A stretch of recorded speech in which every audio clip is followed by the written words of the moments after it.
Hi again, Spuddies. It's me, Bex. Thank you for coming back to my channel to learn more about pancakes.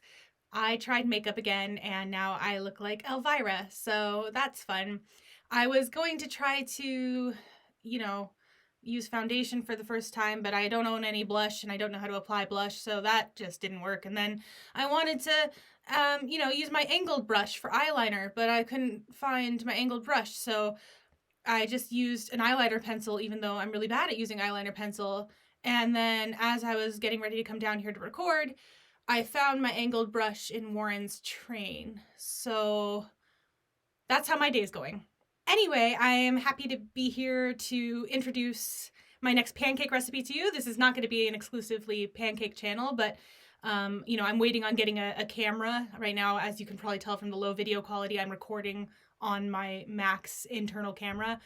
And while I'm waiting on that, I figured you don't need high video quality to teach how to make pancakes. So today, by popular demand, you voted, and it was a close race. I was like biting my nails. PB&J pancakes are the winner, and I'm going to show you how to make two different variations of this recipe. But really what I want to impress upon you is how versatile peanut butter pancake batter is, because peanut butter and peanuts go with so many things. So you can do traditional peanut butter and jelly, where you take the peanut butter pancake and you spread your favorite jelly in between each pancake, and then on the very top put, butter, more jelly, butter and jelly, syrup that is flavored like the jelly. Like if you use blueberry jelly, use blueberry syrup. Whipped cream, you can do whatever, but there's so many other things that you can do with peanut butter pancakes. And so I'm going to take you through my shopping process, as well as how to make the pancakes, the two variations that I chose, and give you some other tips and tricks for making peanut butter pancakes.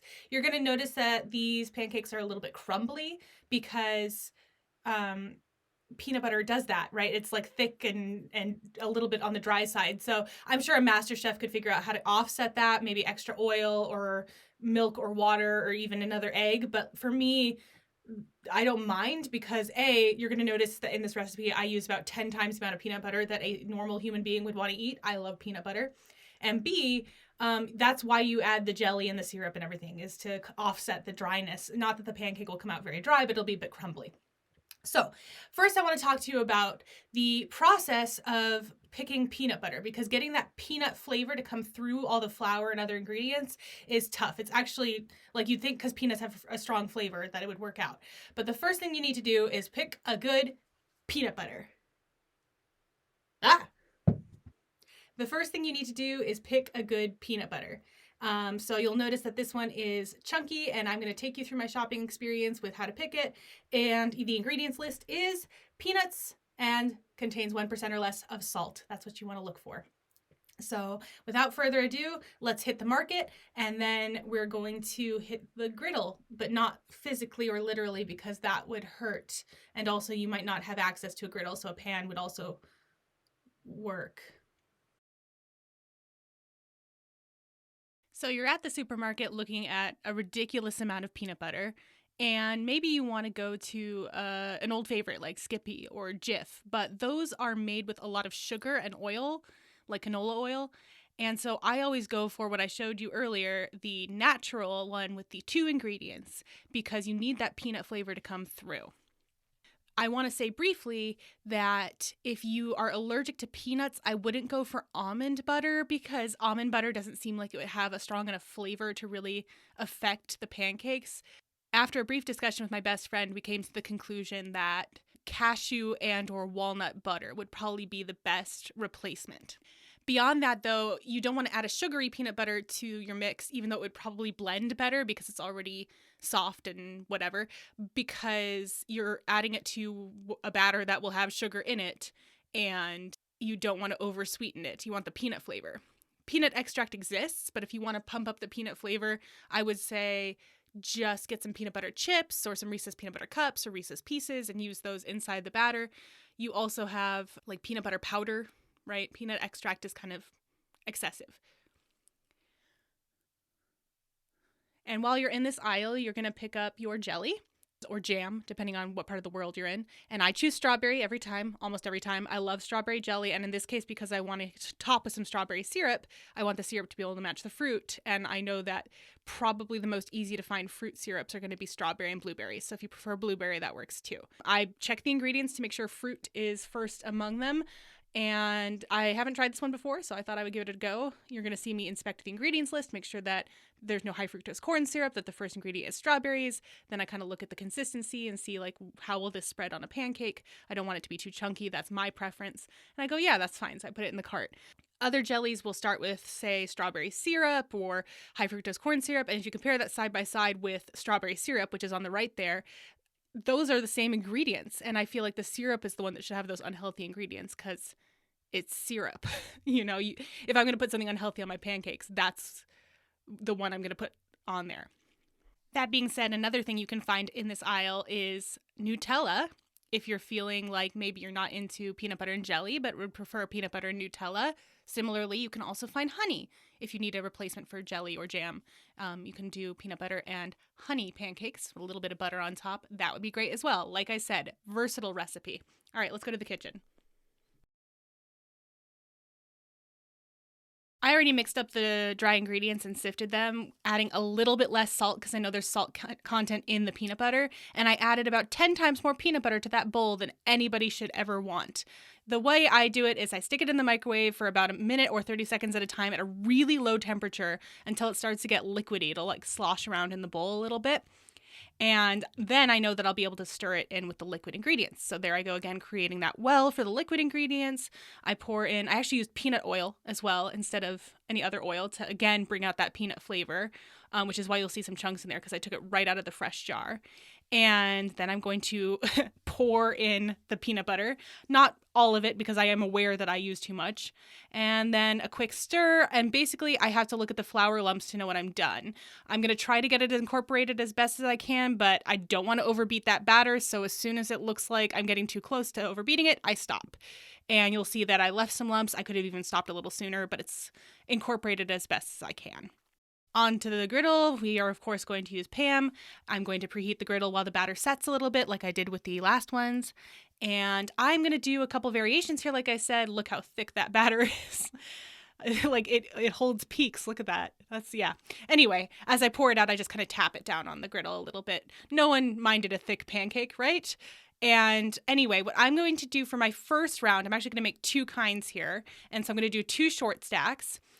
I'm going to add some dark chocolate chips because I have some left over from when I made peppermint bark pancakes. And you notice I have to push them down into the batter a little bit because it's so thick. But you don't have to do that. Traditional peanut butter and jelly, you make the pancake, you spread jelly in between every single pancake. And so if you had 4, you'd put jelly in between each layer, basically. And then you have peanut butter jelly pancakes. And now I'm going to remove them. They've got the chocolate chips in there.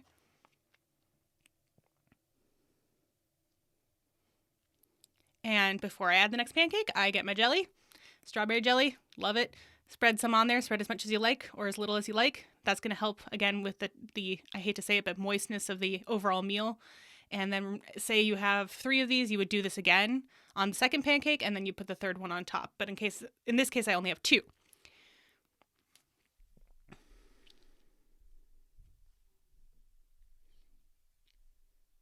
There's that macaroni that Warren made me make him. So for topping here, I'm going to do some chocolate syrup and not realize how runny it is, so it's a little bit sloppy, but I'm going to put some chocolate syrup and some strawberry syrup to kind of mirror the peanut butter pancake toppings and the chocolate inside. Whipped cream, of course, seems pretty natural for this choice for a topping once I have those syrups, so I'm going to put on some whipped cream.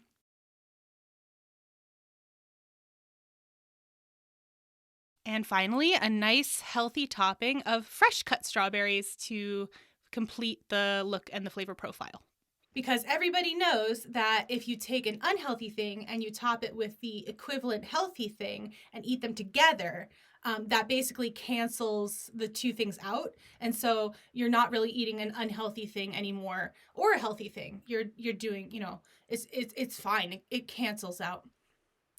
So I'll add the rest of the strawberries. I'll probably sprinkle some along, probably, I know I'm going to sprinkle some along the plate for garnish.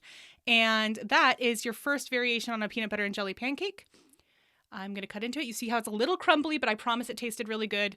I definitely dove into these after the video was done. So you can see. Big thumbs up. Next, this one's going to go really fast because you've already seen me make pancakes. You can put fresh banana into peanut butter batter. Again, I still have those leftover chocolate chips, so you could do just banana, or you could add your favorite kind of chocolate chip with that as well. This is basically because I love peanut butter and banana sandwiches. I actually don't like eating bananas by themselves. I'll eat them in a smoothie or in pancakes, but never just eat a banana. So you're going to press some banana slices into the pancake, as many or as few as you like. It depends. I usually do 4 or 5 slices per pancake, and then just kind of dribble some chocolate chips in between those. And again, press them down into the batter because the batter is going to be very thick. Bananas will mess up your griddle a little bit, right? They'll leave kind of like imprints of themselves on the griddle, which is why I chose to do these ones second. And you'll actually maybe see the imprint. I don't know. You'll see the chocolate chip I dropped in the corner, that's for sure. It's very hard to do all this one-handed, I've got to say. But yeah, so when you flip it, and I was testing it there to make sure it was solid. That's more of the color you want from a peanut butter pancake. The other ones were dark, as it said on the screen. When you flip it off of the griddle, I paused there, it will leave banana imprints and possibly a little banana flavor. Banana is a very strong flavor. So if you are going to make 2 different types of pancakes, always do the banana one second. So that's what I did here. No jelly in between this time. I thought, with the chocolate and the banana, that was enough. But I will drizzle with some chocolate syrup as well to get that flavor profile again. You could put fresh banana slices on top as well, but again, I don't like fresh banana, so I didn't do that, but I would recommend it for a prettier look to kind of do a circle of fresh banana slices around the whipped cream on the top.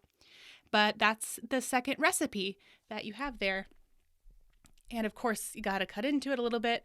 This one, I remember it crumbled a lot on me, which is really upsetting because it looks like it's too dry, and when I tasted it, it actually wasn't. But again, I add more peanut butter than any human being would ever want to add to a pancake. So follow your own tastes, basically. If you're not a huge peanut butter fan, you just want a little bit, put a 1/4 cup in there. If you like a little bit more, put a 1/2 cup to 3/4 of a cup in there. I probably put in like 1.5 cups. Anyway, pancakes.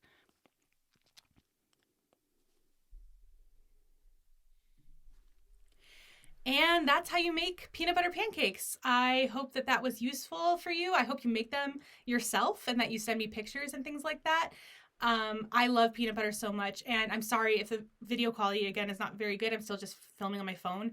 But yeah, I don't have a script for these in case you couldn't tell. I'm just saying goodbye and thank you. My next recipe will be up soon, and you will also be able to have a pancake recipe playlist. I'm creating one. This is going to be part of it. So that's fun.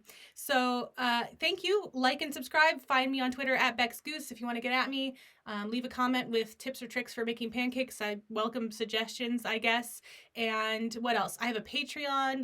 That'll be linked below. I'm doing a GoFundMe if you're interested. Anyone who donates will get a custom piece of glass sent to them. I do like little glass trinkets and whatever. And that's it. Thank you for joining me for the joys of peanut butter. Stop that! Thank you for joining me for the joys of peanut butter pancakes. I will catch you next time with a new recipe or just my thoughts, which is what I'm hoping to upload eventually. And maybe I'll even learn how to apply makeup. But probably not. Bye!